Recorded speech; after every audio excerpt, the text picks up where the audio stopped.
যে দলই নির্বাচিত হোক, এখানে যদি কিছুদিন অন্য অন্য দল নিয়ে একটা জাতীয় সরকার ধাঁচের কিছু হয়, তাহলে বিভিন্ন শ্রেণীর আকাঙ্ক্ষা অনুযায়ী সমস্যাগুলোর সমাধানের একটা রাস্তা তৈরি হয়। সমাজ তো নানাভাবে বিভক্ত, তাদের দাবি দেওয়াগুলো আসে না। বিশেষ করে শ্রমিক কৃষকদের এজেন্ডাগুলো একদম নাগরিক রাজনীতিতে গুরুত্ব পায় না। অতীতের পর্যালোচনা নিয়ে একটা আক্ষেপ আপনি বলছিলেন যে আজকে তারেক রহমানের বক্তব্য ছিল না।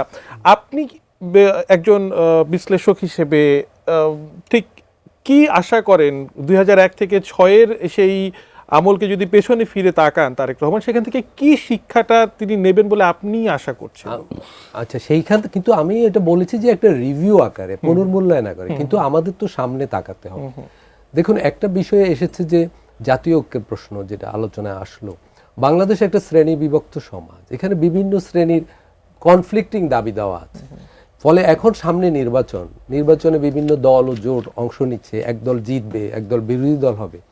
এখন এই জাতীয় ঐক্যের সমস্যার সমাধান কিভাবে করা যায়, আমি বলবো আর কি এখানে, যেটা আমার ব্যক্তিগত মত আকারে, যে দলই নির্বাচিত হোক, এখানে যদি কিছুদিন অন্য অন্য দল নিয়ে একটা জাতীয় সরকার ধাঁচের কিছু হয়, তাহলে বিভিন্ন শ্রেণীর আকাঙ্ক্ষা অনুযায়ী সমস্যাগুলোর সমাধানের একটা রাস্তা তৈরি হয়। না হলে কোনো একটা দল যদি অনেক আসন পায় এবং তারাই একদলীয় সরকার কায়েম করে, যেটা আমাদের প্রশাসনের একটা ধরন।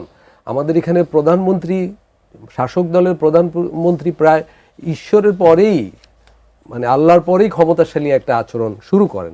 ফলে সেই জায়গাটা আমাদের দেশে জাতীয় ঐক্যের ব্যাপারটা আর হয় না, এবং অন্য অন্য শ্রেণীগুলোর সমাজ তো নানাভাবে বিভক্ত, তাদের দাবি দেওয়াগুলো আসে না। বিশেষ করে শ্রমিক কৃষকদের এজেন্ডাগুলো একদম নাগরিক রাজনীতিতে গুরুত্ব পায় না। সেই জায়গা থেকে আমার মনে হয় একটা নির্বাচনের পরে নির্বাচিত বিজয়ী দল একটা জাতীয় সরকারের কথা ভাবতে পারে। কিছুকাল 5-3-4 বছর এটা একটা সমাধান হিসেবে কাজ করতে পারে।